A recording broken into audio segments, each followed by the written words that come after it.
Hi there, and welcome to the Skylight Books author reading series. If you'd like to learn more about us and our many upcoming author events, please visit skylightbooks.com, where you can browse our inventory, buy books, and join our Friends with Benefits Club. You can also follow us on Twitter, Tumblr, and Facebook. To speak to a real live bookseller like me, please call 323-660-1175. Thanks for your support, and enjoy. Please welcome Madhuri Vijay.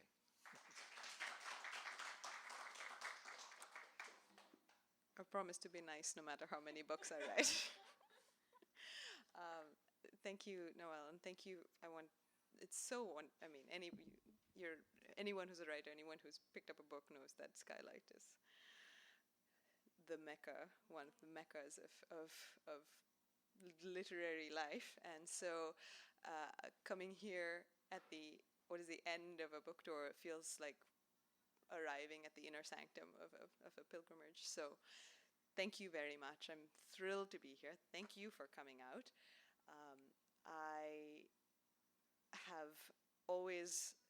I've not spent a lot of time in LA, but I've grown to love it and love the people who live here. So this really feels like a fitting place to end this little trip I've done with this book. And I would love to read from it for a while, and then I would love to answer questions. Hopefully we can have an engaging conversation about it, during which I will, of course, be very nice. Or not. Maybe I'll just change it up just to surprise you. Maybe I'll just be dead mean. Who knows? All right. Well, I don't want to waste any more time, so I'm going to begin. Thank you so much.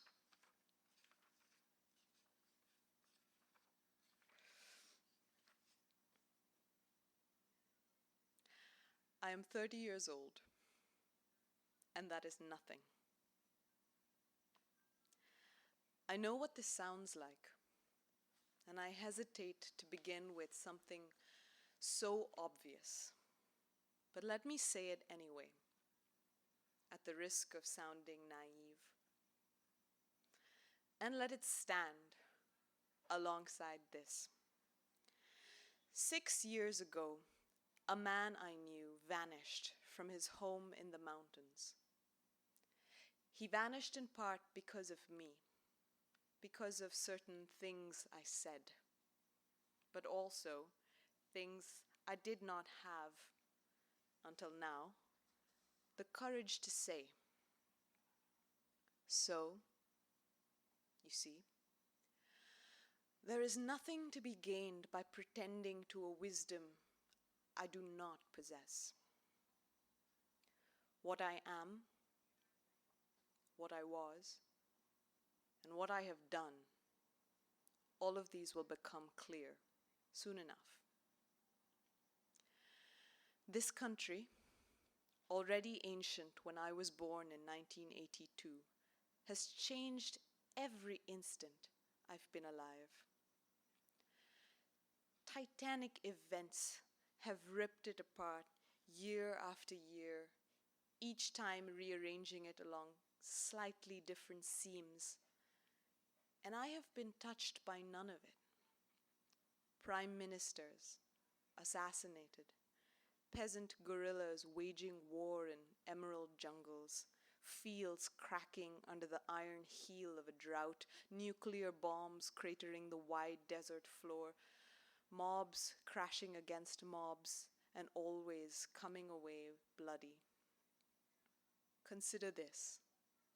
Even now, there are people huddled in a room somewhere, waiting to die.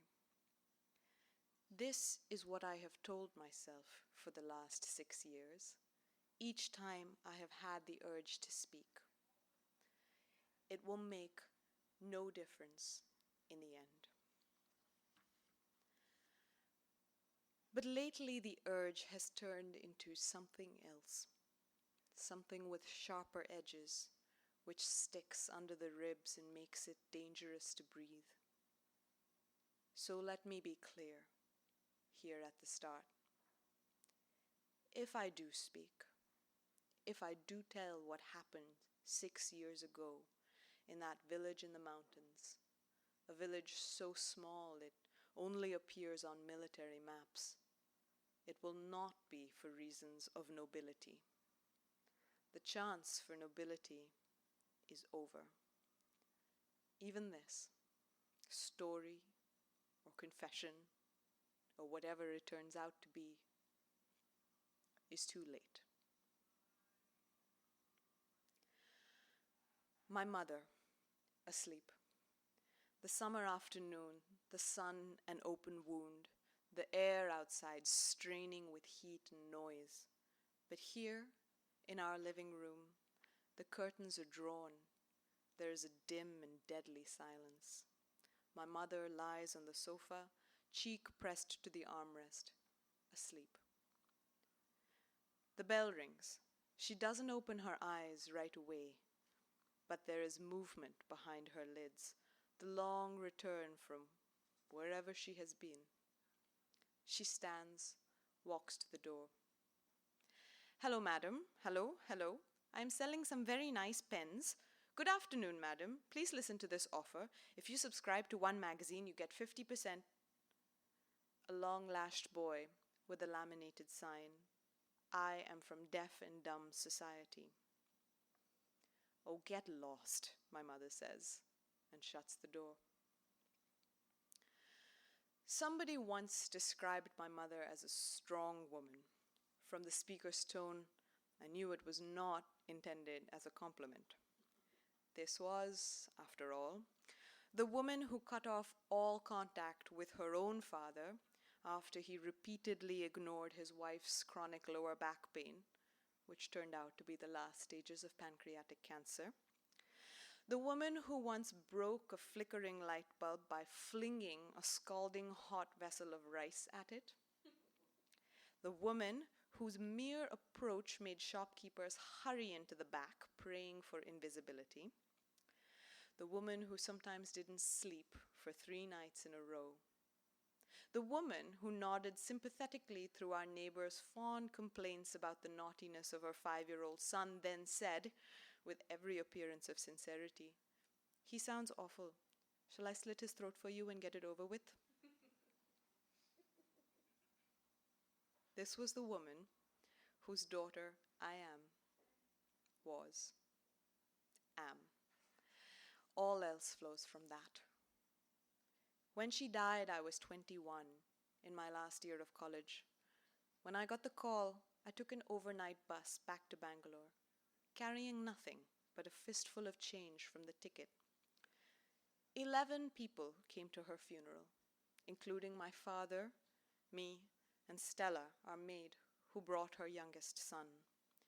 We stood near the doorway, wedged between the blazing mouth of the electric crematorium and the March heat.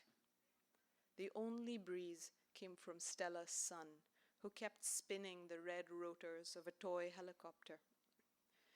The evening after the funeral, after everybody had gone, my father shut himself into his bedroom, and I left the house and walked. Between the two of us, we had finished several pegs of rum and a quarter bottle of whiskey. I found myself standing on a busy main road with no recollection of having arrived there. People flowed around me. Shops and bars glittered and trembled, and I tried to think of the future. In a few days, I would return to college. My final year exams were just 3 weeks away. After that, I would pack up my things and return to Bangalore. After that, nothing.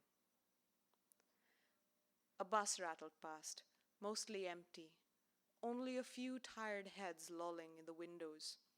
A waiter in a dirty banyan dumped a bucket of chalky water onto the road in front of a restaurant. Earlier that day, while a gangly priest droned on and on, my father had overturned my mother's ashes into a scummy green concrete tank. And then he had continued, somewhat helplessly, to hold on to the clay urn. Without thinking, I snatched it from his hand and dropped it onto a rubbish pile. It was something my mother herself might have done. The look on the Vadyar's face was of shock and faintly delighted disgust. I waited for my father to bring it up later, but he didn't. I stood in the same spot until the waiter, now with two other men, emerged from the restaurant. They were dressed to go out, in close-fitting shirts lustrous as fish scales.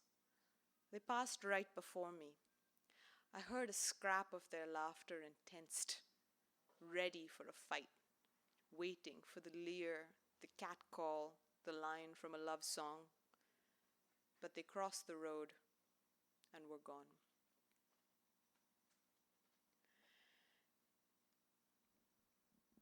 Though he insisted on all the right rituals for my mother, my father claimed to have shed God and Brahmanism long ago in his own youth, finding a substitute in engineering, Simon and Garfunkel, The Wealth of Nations, and long-haired college companions who drank late into the night, filling the room with will smoke and boozy rants about politics, both of which eddied and went nowhere.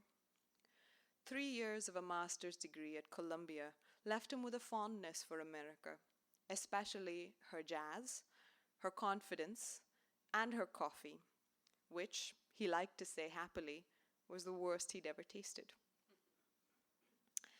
When he returned to India, he worked for a few years. Then my grandfather, as had always been the plan, provided him with the capital to start a factory manufacturing construction equipment, and when that foundered and fell apart, more capital for a second factory, which flourished. My father, in those years, liked to speak of rationality and pragmatism, as though they were personal friends of his. Yet it was he who inevitably rose to his feet at the end of one of our dinner parties, who raised his glass and declared, blinking away tears, "To you, my dear friends, and to this rarest of nights." He had the emotional man's faith in the weight of his own ideas, and I messed that line up. He had the intelligent man's faith in the weight of his own ideas, and the emotional man's impatience with anyone who did not share them. As he grew older and more successful, his confidence did not change. It merely settled and became wider, a well-fed confidence. Only my mother could make him falter. She had, apparently, made him falter the day he arrived on a brand new motorcycle to inspect as a potential bride the youngest daughter of a mid-level Indian Railways employee. He saw a woman standing barefoot on the street, wearing a shabby cotton sari. He asked if he was in the right place, and my mother replied, "Certainly, if what you're here to do is look ridiculous."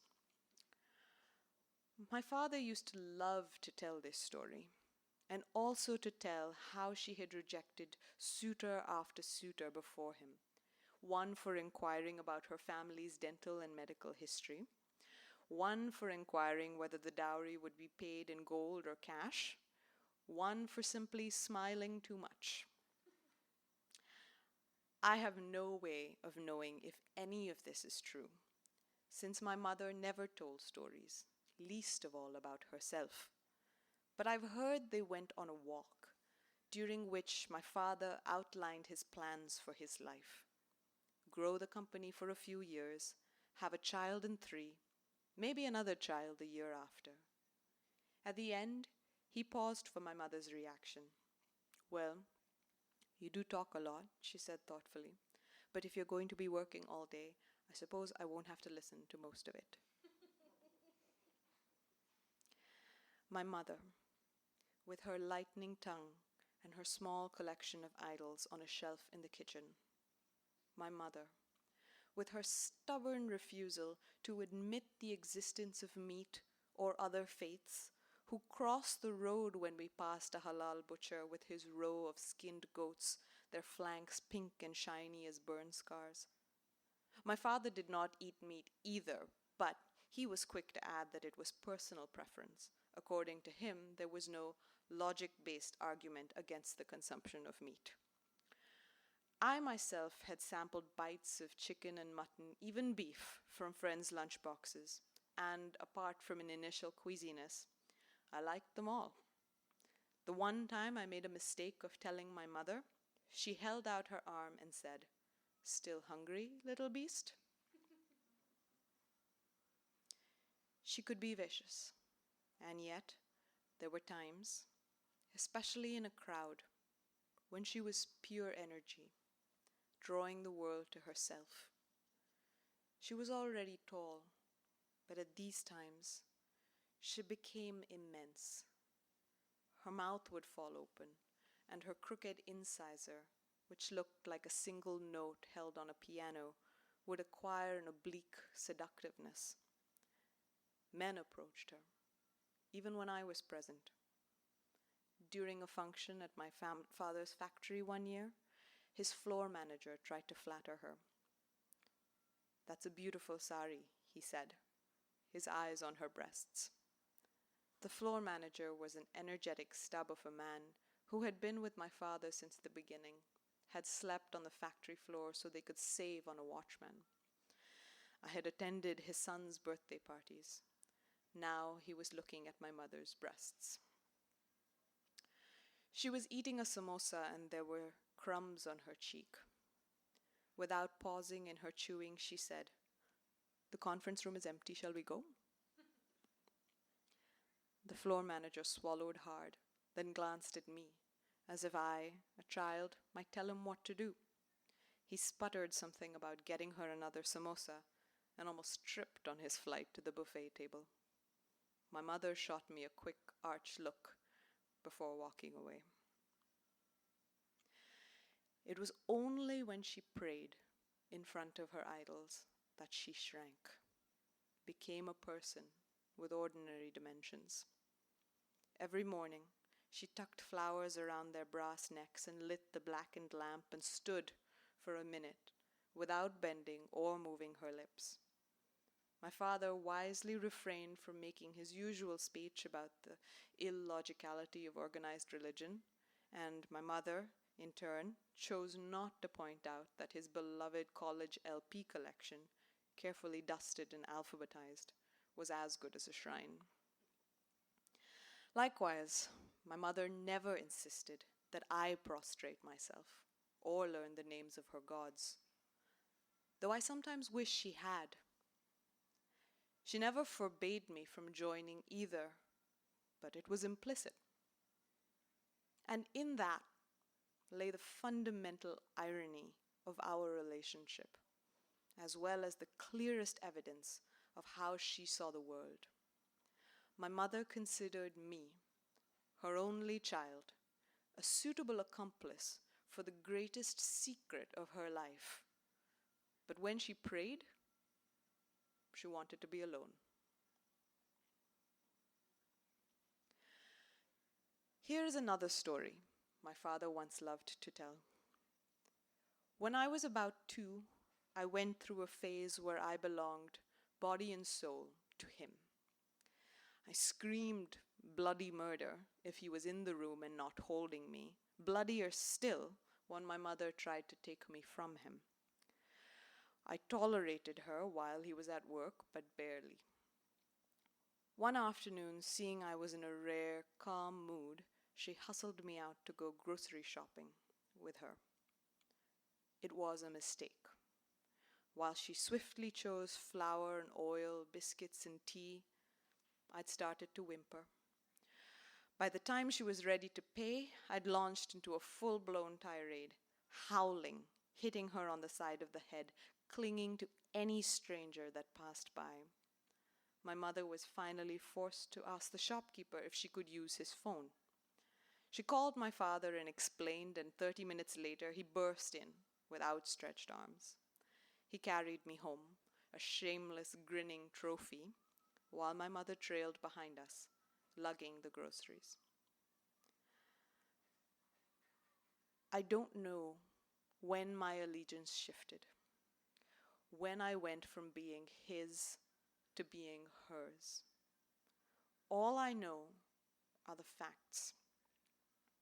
I was my father's daughter first, and then I became, gradually and irrevocably, my mother's.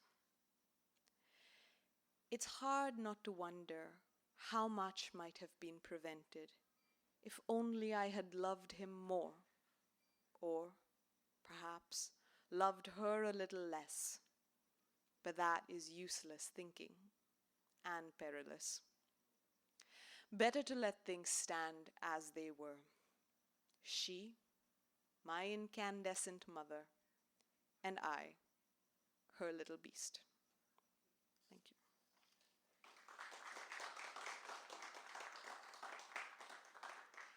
I'm very happy to read some more, but I just wondered if anybody had any questions. You are not obliged to have any questions, but just in case you did, I would be happy to answer one or two or five. Otherwise, I can continue to read. Read some more? Oh, there's a question. Yes. You do or you don't? Sorry, I could. Okay.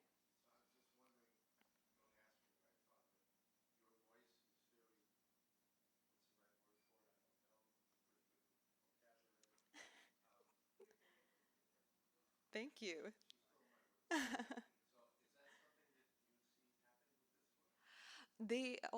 There is already an audiobook version of this novel read by a much better reader than me, a professional reader, and I've listened to some portion of it, and she's who you want. She's who you want to read this book, not me. I promise you that. But thank you very much. Oh no, I'm sorry to say that it's 14 hours long. But it's 14 of the best hours of your life.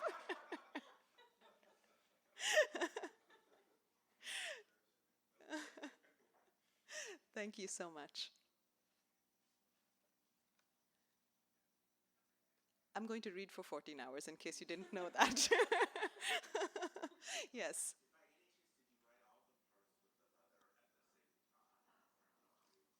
Huh, that's an interesting question. Did I write all the parts with the mother at the same time? No, she came very strongly in the beginning. When I started to write, her character was definitely the strongest. But no, I wrote the book. Yeah, and she arrived when she needed to arrive, and so no, it was over a period of time. But it was always fun to write her scenes. She was she was she's she's not like a debut author. Let's just say. She's much less nice than a debut author. Thank you.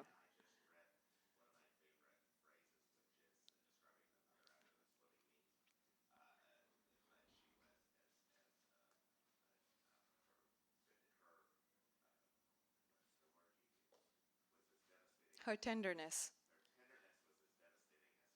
Yes. Thank you. Yeah, she thrives. Thank you. Yeah, she's a character that thrives on being unpredictable. So, and which can be very destabilizing to anyone who's being raised by her. Yeah. Yes.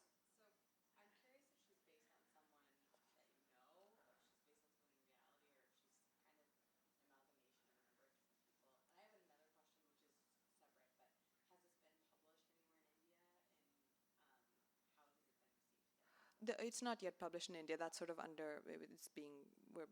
We're trying to arrange all of that, and it should be in the next year or so.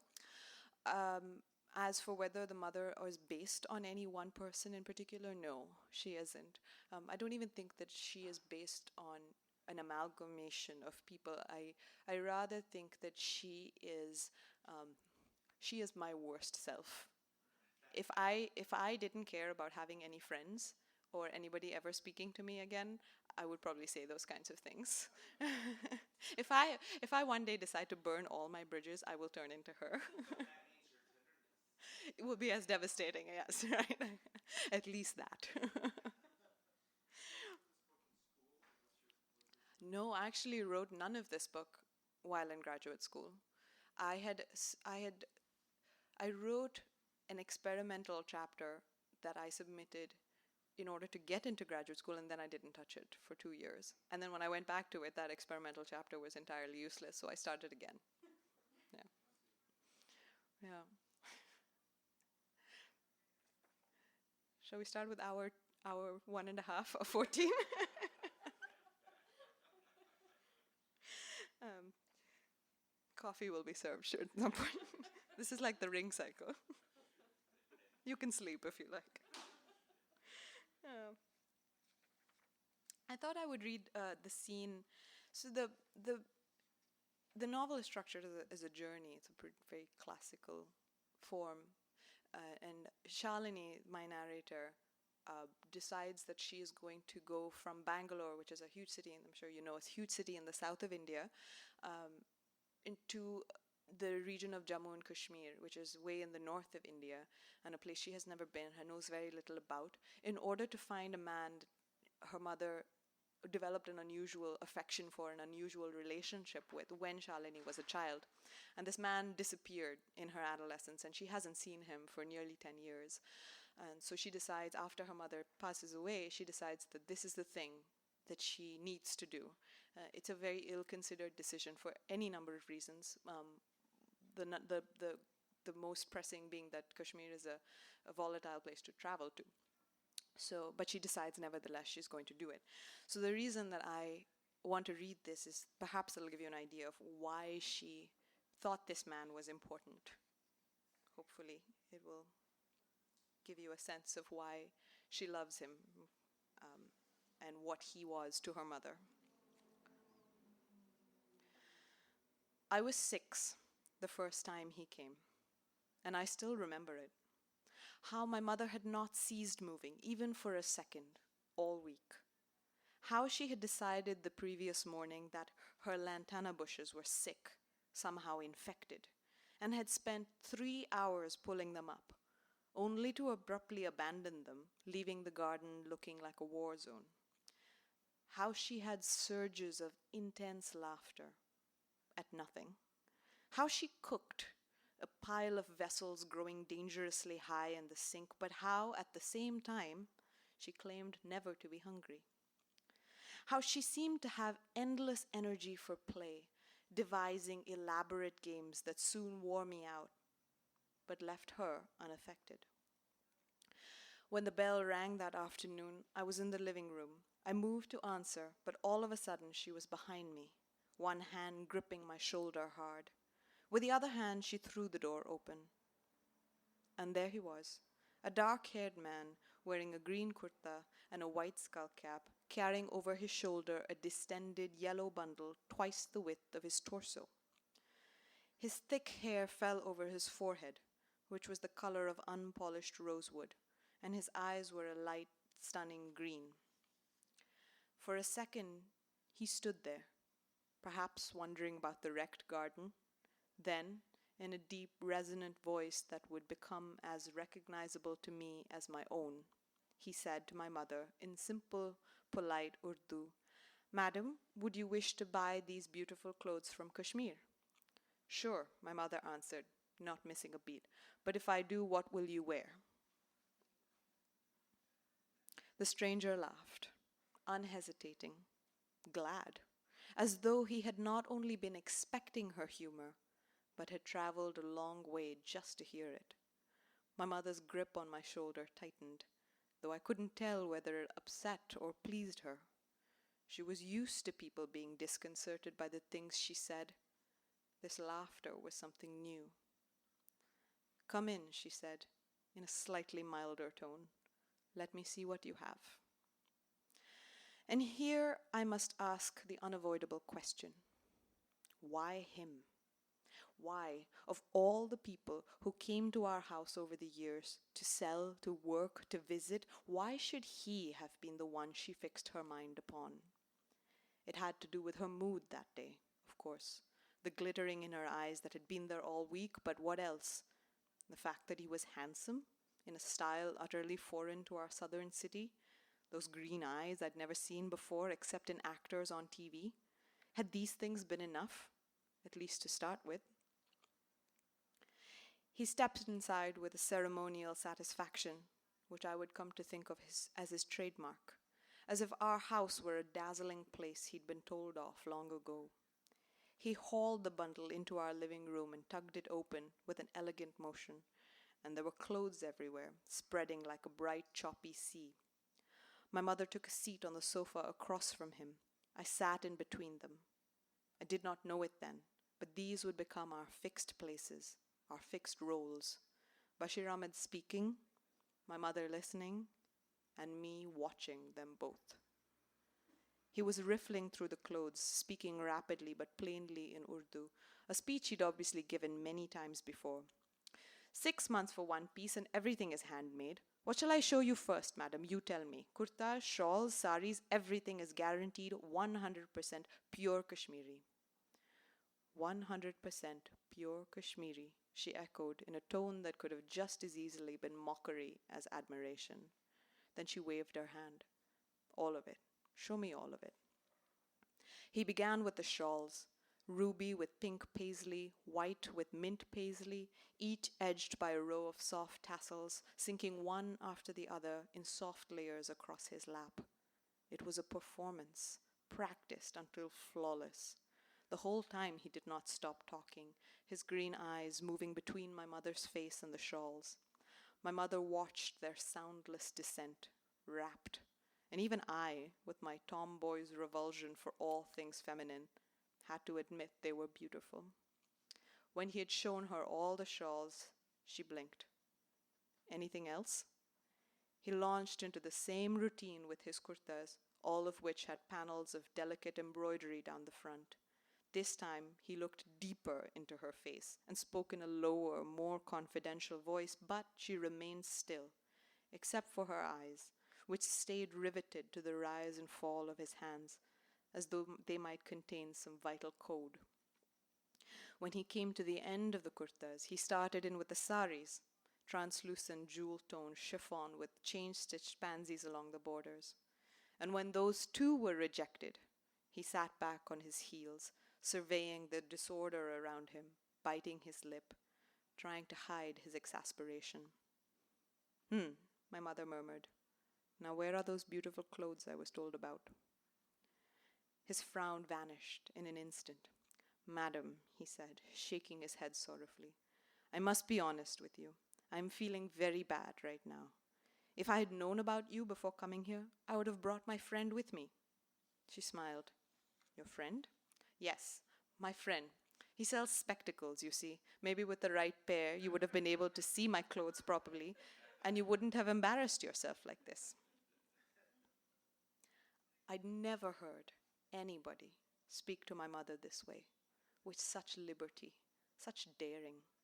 She stared at him a moment, then threw her head back and laughed and laughed. I imagined he would shrink at that wild, uncontrolled sound, but he didn't. He just looked at her, with his head tilted to one side, smiling. Then, as if he'd suddenly remembered, he turned his large head to me.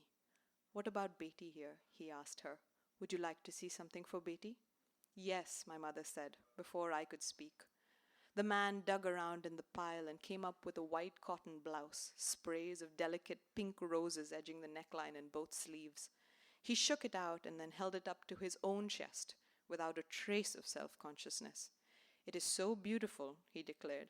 It even looks good on an ugly fool like me. It sounds strange, but he was right. Not that he was ugly or a fool, he wasn't either. But he did look startlingly beautiful in that girl's blouse, with his dark hair falling over his forehead and his weathered throat rising so naturally from the pale, flimsy material. I glanced at my mother to find a strange expression on her face, a grimace that seemed to indicate real pain.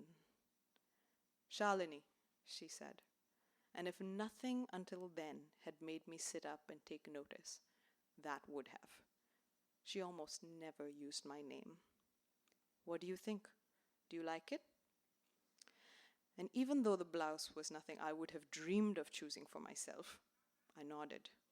It seemed like the only thing to do. Some aspect of her mood had communicated itself to me, but more than that, I sensed an unfamiliar thing in the room, a flash of new color for which I had no name. I was rewarded when she reached out and squeezed my hand. It seems like we'll be taking it, she said. It makes me very happy to know that at least one of you isn't blind, the man said. And then he too smiled at me.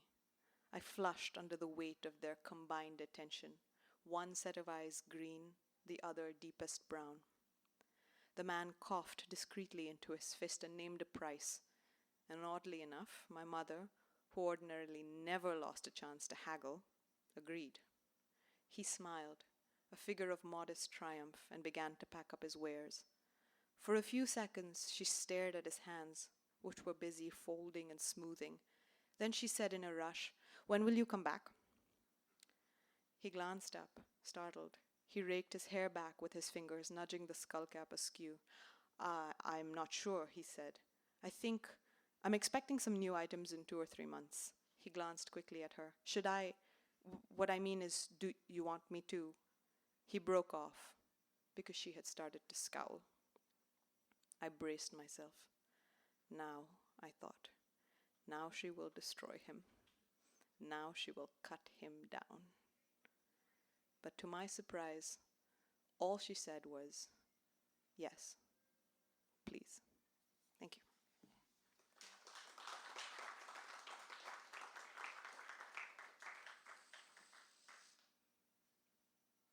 We could all just go get a drink.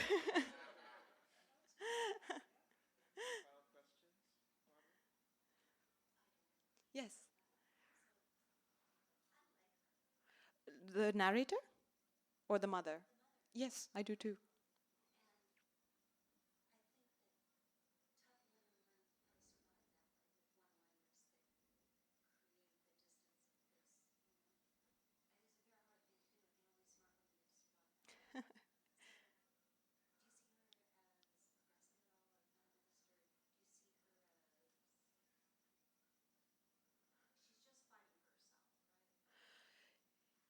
Yeah, that's a really interesting question. I hadn't really thought to categorize her in any way. Um, I don't really mentoring. Well, I would hope so. She's her mother. Yeah. Um, it is hard to tell, and that's part of it's part of where a lot of the tension for the narrator comes from, where she's not entirely sure who's taking care of whom, and with with with parents like that who are so ready to display their or to reveal their anger and their disaffection to their children. um, I think the children often feel a pressure to step up and in some ways be the adult. um, as for whether or not she's feminist, I think well, the very act of speaking one's mind is not only it's not only unusual for women, it's pretty unusual for anybody in civilized society. We tend to say only 10%, I think, of what we think. Um, and the reason that she is at the point where she will say anything to anyone is not it's a very dark reason. I mean, I think she has arrived at the point in her life where she realizes there's just nothing. All the things that she had wanted to do, perhaps, will never be done. And so there's such a deep sense of being beyond the pale that she really thinks that it will make no difference. Which is that doesn't really come from a sense of, she's not saying, "Oh, by saying this I'm empowered." She's saying this, she's saying these things because she feels such a sense of lack of power that she thinks it makes no difference.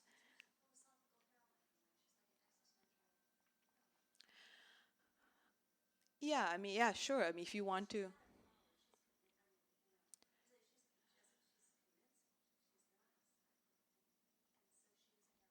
I hope so. I would like to think of her that way. I think she's a dubious heroine, but most are. Yeah. Yeah. Thank you. No, that makes sense to me. I'll call her an existential heroine. She's not. No, no, that is for sure. She's not a princess. No, I like her a lot. You know, even if when I don't always approve of her, I like her. I'm a debut author.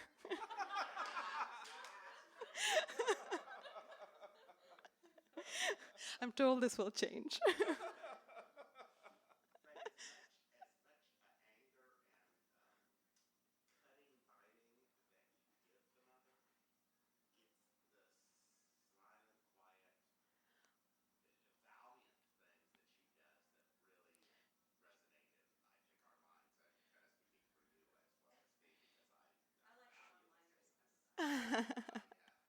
Sure. And in terms of, you know, so the mother, I think, in many ways would be, you know, a villain. I mean, to certain people who were looking at this family, but you know, in the novel, she stays. She's a mother for a long time, and my, my interest was in creating a character, a narrator who would in some ways be worse than her mother in different ways.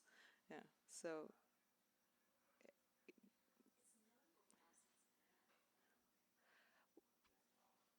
in the entire novel, no, there are men. Yeah, there are men for sure. They men rarely are. No, I was kidding. No, no, that's not the no. The men, I think the men in the novel are very interesting, and very much very relevant. But I suppose in some ways it's a novel about a girl and her mother. Um, but I think her father is very interesting as well, and all the other there are several men in the novel. At least they're interesting to me. I hope they're also interesting to you. Thank you. Thank you very much. Thank you. Thank you for coming. Thank you for having me. You've been listening to the Skylight Books author reading series. Don't forget, you can listen to this and all of our other great podcasts at skylightbooks.com. Thanks again for stopping by, and we hope to see you soon.